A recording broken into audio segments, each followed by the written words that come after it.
ನಮಸ್ಕಾರ ವೀಕ್ಷಕರೇ, ಕನಕ್ ಕರ್ನಾಟಕದಲ್ಲೇ ಒಂದು ರೀತಿಯ ವಿಶಿಷ್ಟವಾದ ವರದಿ ಇದು. ಇಡೀ ರಾಜ್ಯದಲ್ಲಿ ನೀರಿಗಾಗಿ ದುಡಿದಂತ ಮಹಾನ್ ನಾಯಕನಿಗೆ ಒಂದು ಅತಿ ದೊಡ್ಡ ಪುತ್ಥಳಿಯನ್ನ ಮಾಡಿದ್ದಾರೆ ರಾಯಚೂರು ಜಿಲ್ಲೆಯ ದೇವದುರ್ಗ ವಿಧಾನಸಭಾ ಕ್ಷೇತ್ರದ ಮತದಾರರು. ಎಷ್ಟೋ ಜನಕ್ಕೆ ಗೊತ್ತಿಲ್ಲ ದೇವೇಗೌಡರು ಪ್ರಧಾನಿಯಾಗಿ ನೀಡಿರುವಂತ ಕೊಡುಗೆಗಳು.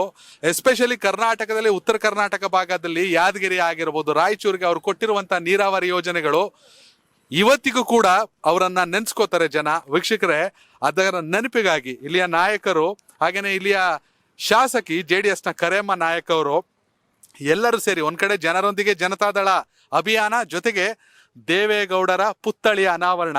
ಸ್ವತಃ ದೇವೇಗೌಡರು ಒಂದು ಪುತ್ಥಳಿಯನ್ನು ಅನಾವರಣಗೊಳಿಸಿದ್ರು.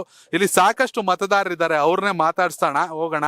ಇಲ್ಲಿ ದೇವೇಗೌಡರ ಕೊಡುಗೆಯನ್ನು ಅವ್ರು ಯಾವ ರೀತಿ ನೆನಪಿಸ್ಕೋತಾರೆ ಅಂತ. ಸರ್, ನಿಮ್ಮ ಹೆಸರು? ನಮ್ಮ ಹೆಸರು ಪಂಪನಗೌಡ ಅಂತೇಳಿ. ಓಕೆ ಸರ್, ಯಾವ ರೀತಿಯಲ್ಲಿ ನೆನ್ಸ್ಕೋತೀರ ಸರ್? ದೇವೇಗೌಡರು ಬಂದಿದ್ರು, ಇವತ್ತು ಅವ್ರದೇ ಪುತ್ಥಳಿ ಅನಾವರಣ ಮಾಡಿದ್ರು. ಬಹಳಷ್ಟು ನೆನೆಸ್ಕೊಳ್ತೀವಿ ಸರ್ ಅವರು. ಯಾಕಂದ್ರೆ ಇದು ಈ ಬರಗಾಲ ಪೀಡಿತ ಏನು ದೇವದುರ್ಗ ತಾಲೂಕ ಹಿಂದುಳಿದ ತಾಲೂಕ್ ಅಂತ ಹೇಳ್ಬಿಟ್ಟು ಇದೇನೋ ಇತ್ತಲ್ಲ, ಅಂಥದ್ದು ಈ ನೀರಾವರಿ ಬಂದ್ಮೇಲೆ ಅದಕ್ಕಿಂತ ಮುಂಚೆ ಏನಾಗುತ್ತೆ ಅಂದ್ರೆ ಎಲ್ಲ ವಲಸೆ ಹೋಗೋದಾಯ್ತು, ಮತ್ತೊಂದಾಯ್ತು. ಮತ್ತೆ ಆಮೇಲೆ ನೀರಾವರಿ ಇಲ್ದಾಗ ಬಹಳ ಒಂದು ಬರಗಾಲ ಇತ್ತು. ಅಂತ ಸಮಯದಲ್ಲಿ ಈ ನೀರಾವರಿ ಬಂದಿರೋದ್ರಿಂದ ಆವತ್ತಿನ ವಿಚಾರನೇ ಬೇರೆ, ಇವತ್ತಿನ ವಿಚಾರನೇ ಬೇರೆ. ಆವತ್ತಿನ ಒಂದು ವಿಚಾರ ಏನಿತ್ತು ಅಂತಂದ್ರೆ ಜಾಸ್ತಿ ಬಡತನ ಜಾಸ್ತಿ ಇತ್ತು. ಇವತ್ತು ಎಲ್ಲಾ ರೀತಿಯಿಂದ ನೀರಾವರಿ ಬಂದಿರೋದ್ರಿಂದ ಎಲ್ಲಾ ರೀತಿಯಿಂದ ಒಳ್ಳೆ ರೈತರು ಚೆನ್ನಾಗಿ ಬೆಳಿತಾರೆ. ಇವರೆಲ್ಲ ದೊಡ್ಡ ದೊಡ್ಡ ರೈತರು ಇದ್ದಾರೆ, ಅವರೆಲ್ಲ ಭತ್ತ ಬೆಳಿತಾರೆ, ಆಮೇಲೆ ಮತ್ತೆ ಕಾಟನ್ ಹತ್ತಿ ಬೆಳಿತಾರೆ, ಇವೆಲ್ಲ ಬೆಳಿತಾರೆ. ಹೇಳಿ ಸರ್, ನಿಮ್ಮ ಹೆಸರು? ನಮ್ಮ ಹೆಸರು ಬಸಪ್ಪಗೌಡ. ಎಷ್ಟು ವರ್ಷ ನಿಮ್ಗೆ? ನಮ್ಗ 82. ಓಕೆ. ದೇವೇಗೌಡರು ಮುಖ್ಯಮಂತ್ರಿ ಆದಾಗ್ಲೂ ನೋಡಿರ್ತೀರಾ, ಪ್ರಧಾನಿ ಆದಾಗ್ಲೂ ನೋಡಿರ್ತೀರಾ. ಈಗ ನಿಮ್ಮೂರಿಗೆ ಬಂದಿದ್ರು, ಈ ಮುಂಚೆನೂ ಸಾಕಷ್ಟು ಸಲ ಬಂದಿದ್ದಾರೆ. ಈಗ ನಿಮ್ಮೂರಲ್ಲೇ ಅವ್ರ ಪುತ್ಥಳಿ ಅನಾವರಣ. ಅವ್ರ ಕೊಡುಗೆ ಎಂತದ್ದು?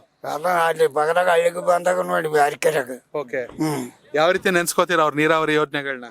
ನೀರಾವರಿ ಯೋಜನೆ ಅಂದ್ರೆ ಅದು ಕನಿಷ್ಠ ಈಗ 10 ವರ್ಷ ಆಯ್ತು ಈಗ ಬಂದಿದ್ದು. ಅದಕ್ಕೆ ಐಟಿ ಮಾಡಿ ಸಾಗಿಸ್ದ. ನಾ ಅಲ್ಲಿ ಬಸವ ಕಲ್ಯಾಣ ಅಂತಂದು ಅಲ್ಲಿ ಪೂಜೆ ಮಾಡಕ್ ಹೋಗಿದ್ವಿ. ಅಲ್ಲಿ ಐಟಿಲಿಂದ ತಂದ ಕಾಲ ರೊಕ್ಕ ಬಜೆಟ್ ತೆಗೆದು ಸ್ಯಾಕ್ಷನ್ ಮಾಡಿಬಿಟ್ಟು. ಹೇಗೆ ನಡೀತಾ ಇದೆ ಇಲ್ಲಿ? JDS ಶಾಸಕಿ ಕರೇಮ್ಮ ನಾಯಕ್ ಅವರು ಇದ್ದಾರೆ, ಇವತ್ತು ದೇವೇಗೌಡರು ಬಂದಿದ್ರು, ನಿಮ್ಮೂರಲ್ಲಿ ಅವ್ರದೇ ಪುತ್ಥಳಿ ಅನಾವರಣ ಆಗಿದೆ. ಬೇಸ ನಡೀತದ್ರಿ, ಬೇಸ ನಡೀದ್ರಿ. ನೀರಾವರಿ ಬಂದ್ಬೇಕಾದ್ರೆ ನಾವು ಸ್ವಲ್ಪ ಶುದ್ಧ ಆಗಿವ್ರಿ. ಕೆಂಪು ಮಣ್ಣಿಗೂ ಬೆಲೆ ಬಂತು, ಆಳು ಮಣ್ಣಿಗೂ ಬೆಲೆ ಬಂತು. ಮಣ್ಣಿಗೆ ಬೆಲೆ ಇದ್ದಿಲ್ಲ ನಮ್ಮಲ್ಲಿ. ಈಗ ನೀರು ಬಂದ್ಮಕನೇ ಬೆಳಕಾಯ ದನ ಕರಗಳು ಶಾಂತಿ ಆಗಿ ನೋಡು ಮನುಷ್ಯರನ್ನು. ಇದಕ್ಕೆಲ್ಲ ದೇವೇಗೌಡರ ಕಾರಣ? ದೇವೇಗೌಡ ಕಾರಣ ರೀ. ಹೆಚ್ಚಿಗೆ ಹೇಳೋದ್ರ ಇದೇನಾದ್ರಿ, ಮತ್ತೆ ದೇವೇಗೌಡ ಆಗಿದ್ ನೋಡ್ರಿ. ಸರ್, ನಿಮ್ಮ ಹೆಸರು? ನಮ್ಮ ಹೆಸರು ಕರಿಬಸಪ್ಪಗೌಡ. ಎಷ್ಟು ವರ್ಷ ಸರ್ ನಿಮ್ಗೆ? ನಮ್ಮ ಒಂದು 50 ವರ್ಷ. ನಮಗ 70 ವರ್ಷ ಆಗ್ಯಾವ್ರಿ. 50 ವರ್ಷಲಿದ್ದ ನೋಡ್ಕೊಂತ ಬಂದ್ವಿ ನಾವು ಶಾಲೆ ಬಿಟ್ಟಾಗ. ಶಾಲೆ ಬಿಟ್ಟಾಗ 50 ವರ್ಷದಿಂದ ದೇವೇಗೌಡರು ನೋಡ್ತಾ ಇದ್ದೀರಾ? ನೋಡ್ರಿ. ಕರ್ನಾಟಕದ ಅಭಿವೃದ್ಧಿಗೆ ಅವ್ರು ಅವ್ರಲಿಂದ ನಾವು ಅವಾಗ 1 ಲಕ್ಷ ಬೆಳೆಯವರು, ಈಗ 15-20 ಲಕ್ಷ ಬೆಳಿತೀವಿ ನಾವು. ಭೂಮಿ ವ್ಯಾಲ್ಯೂಯೇಷನ್ ಆಯ್ತು, ಎಲ್ಲಾ ರೀತಿ ಅಭಿವೃದ್ಧಿ ಆಯ್ತು. ಅವ್ರದ್ದು ಆದ್ರೆ ಇವ್ರದ್ದು ಅಂದ್ರೆ ಗಟ್ಟಿ ಯೋಜನೆಗಳು, ಎಲ್ಲ ವಂಶವಳಿ ಬದುಕಂತದ ಯೋಜನೆಗಳು. ಇವರು ತಾತ್ಕಾಲಿಕ. ಇವರು. ನಿಮ್ಮ ಹೆಸರು? ನಮ್ಮ ಹೆಸರು ರಾಜಜಯ ಸ್ವಾಮಿ ಅಂತ ಹೇಳಿ. ಗುರುಗಳೇ, ನೀವ್ ಹೇಳಿ, ದೇವೇಗೌಡರನ್ನ ಯಾವ ರೀತಿ ನೆನಪಿಸ್ಕೋತೀರ? ಇವತ್ತು ಯಾವ ರೀತಿ ಅವ್ರ ನೆನ್ಸ್ಕೋಬೇಕಂತಂದ್ರಿ, ತಂದೆ ತಾಯಿಕಿನ ಹೆಚ್ಚು ನೆನ್ಸ್ಕೋಬೇಕು ಅವ್ರನ್ನ. ನಮ್ಗ ಬಡತನ ಇತ್ತು ಸರ್. ನಾವು ಚಿಕ್ಕವ್ರಬೇಕಾದ್ರ ₹1 ಕೊಡದಿಲ್ಲ ಮನೆ ಹತ್ರ. ಈಗ ನಮ್ಮ ಹತ್ರ 1000 ರೂಪಾಯಿ ಬಕಣದಾಗೆಲ್ಲ ಕೈಯೆಲ್ಲ ಓಡಾಡ್ತಾವ. ಹಾ ಸರ್, ಅದಕ್ಕೆ ಕಾರಣ ನೀರಾವರಿ ಸರ್. ಮೊದಲು ಏನ್ ಸಜ್ಜೆ ಬೆಳಿತಿಲ್ಲ ಸರ್, ಈಗ ಲಕ್ಷ ಗಟ್ಲೆ ಭತ್ತ ಬೆಳಿತೀವಿ ಸರ್. ಯಾವ ಮಠ ನಿಮ್ದು? ನಮ್ದು ನಂದಿ ಮಠ ಅಂತೇಳಿ ಸರ್. ನಮ್ದು ಇದೇ ದೇವದುರ್ಗ ತಾಲೂಕು ಸರ್, ರಾಯಚೂರು ಡಿಸ್ಟಿಕ್, ನಾಗವಲ್ಲಿ ಗ್ರಾಮ. ಓಕೆ. ಇವತ್ತು ನಿಮ್ಮೂರಿಗೆ ದೇವೇಗೌಡರೇ ಬಂದಿರೋ ಮಾಜಿ ಪ್ರಧಾನಿಗಳು, ಮಣ್ಣಿನ ಮಗ.